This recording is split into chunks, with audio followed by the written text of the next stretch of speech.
What's going on, everybody? You got the crazy dog here. And I'm back for another Browns video. So, this Browns video, we'll be talking about training camp. Yeah, we are less than a month from that. That awesome time when everyone starts thinking football again. Granted, honestly, I've been thinking football since the draft. Obviously. So, this video, we'll be talking about five position competitions that I think everyone would want to keep their eye on. Of course, so let's see how these competitions go. So number 5, which is probably going to be the least competitive one, that one's going to be running back. Because we already know who our running backs are, Duke Johnson and Isaiah Crowell. Which one is going to get the starting spot? If you ask me, I'm going to say Duke, because that dude's versatile. He can catch the ball out of the backfield, and he can do what all running backs do, is find a good hole and he gone. Yeah. Isaiah Crowell, he's more of a power back. If you need to get some yardage that will be hard fought, he's the guy to do it. Duke fits more of a screen kind of running back. He can run screens, catch the ball out of the backfield, and so on. That obviously won't be the biggest competition. Number 4 will be the offensive line. And I'm going to say that because really we should know who our offensive line is going to be. Although Austin Pastore is going to have a little bit of competition thanks to the departure of Mitchell Schwartz. Pastore, I believe they said, is going to move to right tackle. He will get competition from Spencer Drango. Maybe even Michael Bowie too. But, John Greco is probably going to win that spot against Sean Coleman. We all know Cameron Irving's taken that center's position, and then the left side's solid. Joel Bitonio and Joe Thomas. There's no competition over there. But it'd be interesting to see how Spencer and Sean compete with the two veterans, especially Austin Pastore, which is kind of funny because last year our running game sucked. But then Austin comes in, and all of a sudden our running game kind of kicks up a notch, and we start running the ball pretty good. But gotta wait and see. Now my prediction is I think Spencer Drango is gonna win the position over Austin Pastore, because he just looks like he's younger. He's more into the system. I think it's gonna be fun. But I think that left side is solidified. No changes are gonna be made. Joe Thomas is probably gonna play the whole year again. I don't know. I always repeat myself in these videos. God, need to fix that. But we will see. Training camp is going to be very fun to watch because of all these youngsters coming in here trying to make a name for themselves and maybe even get a starting spot. And speaking of youngsters or guys, the Browns cut Connor Shaw today. We all expected this. 5 quarterbacks, they weren't going to last long. It was only a matter of time. Now we got RG3, Josh McCown, Austin Davis, and the rookie Cody Kessler. I actually talked to one of my friends who is a Raider fan, by the way, and he says he predicts Cody Kessler will start by the end of the year. Now, for that to happen, now I know Hugh Jackson said this quarterback competition is a wide open competition. I will get to that later, but I think it's going to be fun. You will want to hear what I say about that. So, 5, of course, running back. 4 is offensive line. Number 3 is the defensive line / middle linebacker area. The front 7. So, I think the defensive line is going to be very fun to watch. Again, we're going 3 down linemen with 4 linebackers. And I think it's the competition there is going to be ripe. Because you got Danny Shelton at nose tackle. He ain't going anywhere. You got Desmond Bryant, who's probably going to be challenged by Nassib or Agba, for that matter. And then on the other side, you're going to have Xavier Cooper. You could flip-flop them. Doesn't really matter. Or you even have Paul Kruger, too. Kruger could be challenged by Ogba, and I think Cooper or Bryant will be challenged by Nassib.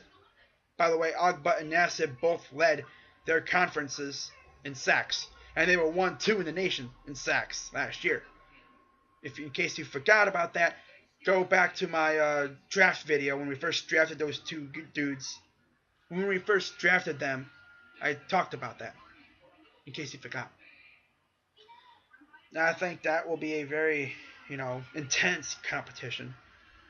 It may, it's not really going to be, because we're going to be seeing these guys a lot, switching in and out, but, man, could you imagine how good our defensive line is going to be? Oh, people are underestimating the Browns' defense right now. Ray Horton, last time he was here, we had a top 10 defense. Think about that. Yeah. And then Jim O'Neill comes in here and totally ruins it. But, again, we lost Tishawn Gibson. That's very bad. Because if we would have had Tishawn on this team still, I think we would have another top 10 defense. But the thing with Jim O'Neill was he never really rushed the passer. And everyone knows you got to rush that passer. Because your corners are on an island. Unless you give them safety help. But they got to, last 7, 8, 9 seconds against probably one of the best receivers in the league, who the AFC North has in Antonio Brown. So, yeah, you got to get after that, rush the passer, and that'll save your corners the breath of trying to keep up with these receivers nowadays. Now, so number 3, as I said, was defensive line. I know I'm kind of fading away, but I regain my footing when it comes to the countdown. Don't worry. Number 2 will be quarterback. Now, why isn't this number 1? Because we should really know who's going to be our quarterback. It's going to be RG3. But Hugh Jackson said the competition's going to be wide open, which means anyone can win it.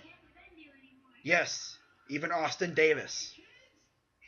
Which, if he somehow wins this competition, oh my God, I'm losing all faith in the Browns.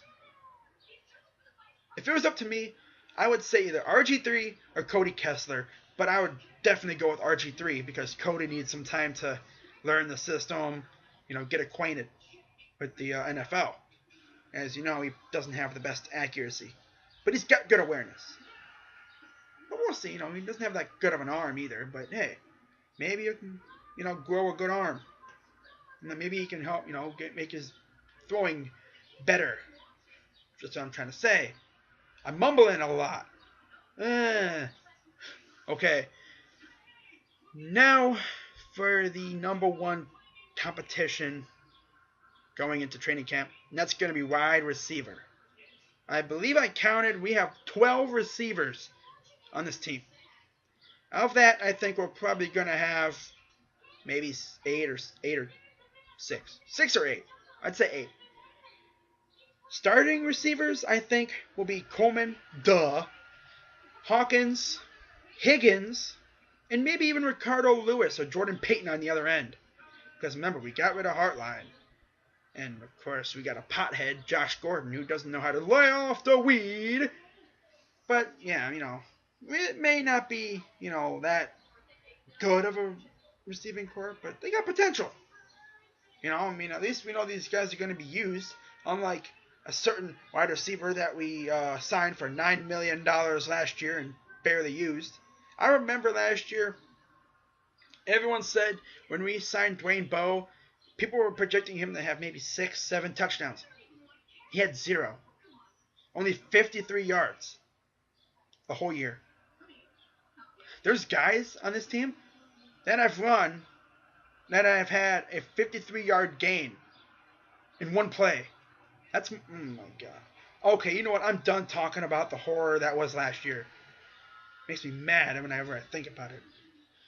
But yeah, I think wide receiver is going to be one of the most intense competitions next to defensive line. because you got so many youngsters. They're all really good. I think we had 3 1,000-yard receivers coming out of college on this team. Jordan Payton, Rashard Higgins, and of course Corey Coleman. Of course, our number 1 receiver will be Coleman most likely. And it kind of hurts that we lost Benjamin, but Benjamin was small, as was a lot of our receivers last year. Our tallest receiver, I think last year, was Brian Hartline. Like, really? And yes, I remember we do have Terrell Pryor, but he's probably not really going to do that much. He'll be in every once in a while. But I think our receiving core is going to be rookie-laden this year. Rashard Higgins and Corey Coleman, maybe even Ricardo Lewis and Jordan Payton will get some time. Or maybe all 4 of them will be on the field at the same time. I'm thinking basketball. Which, by the way, I will have a free agency thing probably tomorrow, because it's going to be a fun day tomorrow. Ooh-wee. Can't wait. So that is the 5 free agency. So now I got, oh my god, 5 Browns training camp position battles that I think would be the most interesting to watch heading into training camp. So, excuse all the mistakes in this video. I think one thing and I start talking about it. God, I might start doing scripts for these videos. It'll go a lot smoother. Well, not scripts, but like subject things. Whatever. But that's going to do it for this video. If you liked it, give it a good old thumbs up. Comment down below what position battles will you watch on your team, if you're a fan of another team. Or if you're a fan of the Browns, give me your top 5 position battles for this team. And we'll see what everyone thinks. But anyway, subscribe for more Browns content. As football season gets closer, I will be posting more videos. So keep an eye out for that. Well, anyways, I'm Crazy Dog 99. Go Browns. And I'm out.